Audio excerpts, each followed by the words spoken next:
this video, I'm going to be showing you how to find the GCF, or the greatest common factor, of two or more numbers.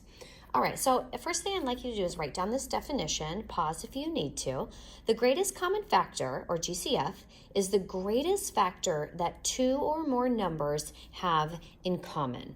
Okay, so in your math journal where you're going to be putting these guided notes, on the page adjacent to it, if you could just put out these numbers, I'd like to show you really quick what we mean by that. Okay, so if I were to list out the factors of the number 6, okay, so we have 1 and 6, and then 2 and 3. All right, so that's all the factors of 6. Now what if I were to list then all the factors of 9? So I have 1 and 9, and then 2, not 3, okay, so 3 and 3. Okay, so these are all the factor pairs, if you remember from the rainbow video before. So I'm going to see what is the greatest factor that they share or that they have in common. So I'm going to start at the top and kind of work my way down, and I see that the greatest number that they share is 3. So the greatest common factor of 6 and 9 is the number 3. Now, sometimes you might be able to determine the greatest common factor just by looking at the numbers, like you just know. But other times, with more challenging numbers or numbers that you're not as familiar with the factors, maybe there's a lot of them, you need to have a strategy. You need to have a set of steps for how you can systematically find that greatest common factor of two numbers. Okay, so that's what I'm going to show you here. Now, I'd like you to practice using this strategy even with numbers that you know you can figure out on your own, just so that you can get fluent with this procedure. All right, so we're going to look at the numbers 24 and 40. If we wanted to find the greatest common factor of those two numbers, the first step we would need to do is we would do the prime factorization. So I'll just highlight that. You can fill it in. The prime factorization of both of those numbers. So I'm going to start over here with 24. And I'm going to think of the different factor pairs that 24 can be broken down into. And I'm just going to start with 2 and 12. It's a good place to start. Now, 2 is prime, so I am going to circle it. That lets me know that that branch ends there. But the 12 is not prime, so I'm going to continue going down this branch. 12 can be broken down into 2 times 6. 2 is prime, so I circle it. And 6 can be broken down further into 2 times 3. All right, so I now have prime numbers. So on all of it, so I have the prime factorization. 2 times 2 times 2 times 3 is the unique prime factorization of the number 24.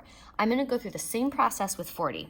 So 40 can be broken down into 4 times 10. And neither of those are prime, so I'm going to keep going on both branches. 4 can be broken down into 2 times 2.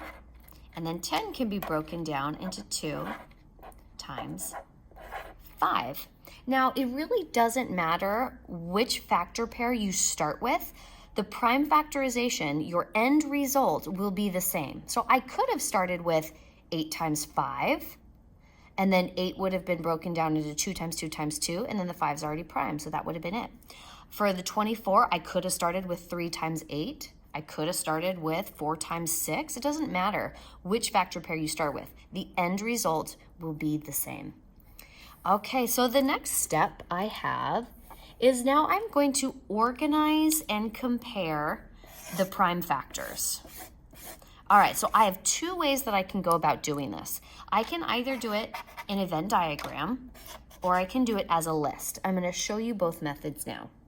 All right, so with a Venn diagram, we know that it is a visual tool that we can compare two things. The things that they share, or the things they have in common, you fill in the center part.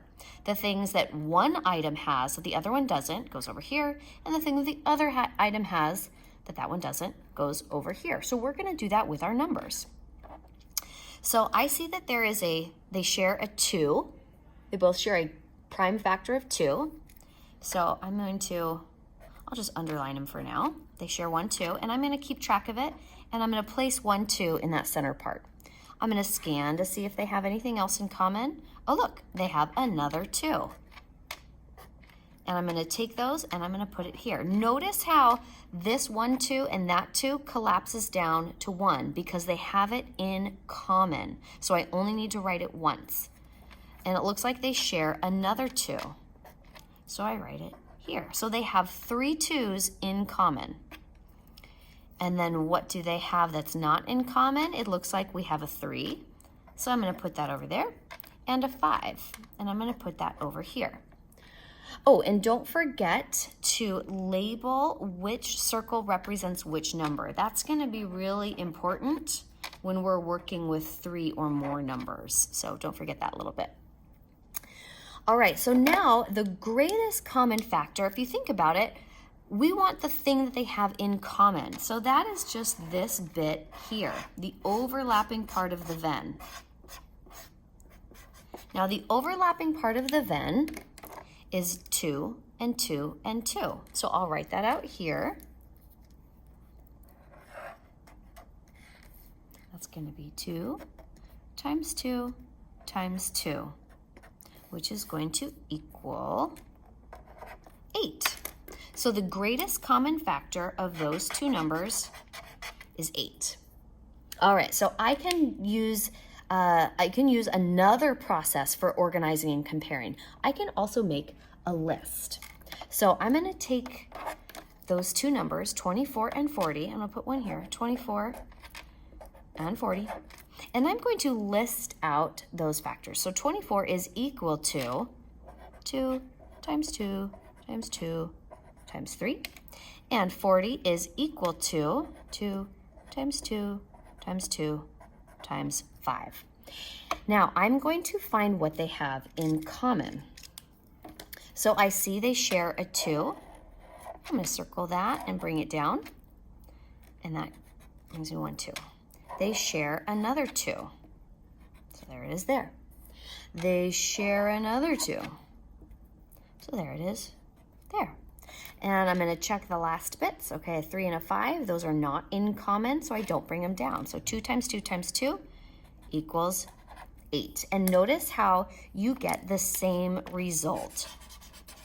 Whether you use a Venn diagram or you use a list, you're going to get the same result. All right, so I'm going to show you one more example. So I'd like you to write it in your journal next to where you're going to put these guided notes here. So sometimes we're going to have examples of the greatest common factor where you're going to have more than 2 numbers. So I'll show you that here. So we'll start with the same thing, step 1, prime factorization. So I'm going to go through and do the prime factorization of these numbers. 12 is broken down into 2 and 6. 6 is broken down to 2 times 3. 18 is going to be 2 and 9. 9 is broken into 3 and 3.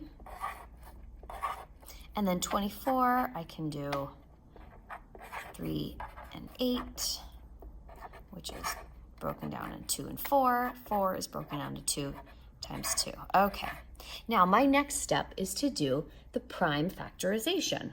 All right, so I'm going to set up my Venn diagram. Now this is what can be tricky for some students. So we have 3 numbers, so I'm going to do a triple Venn.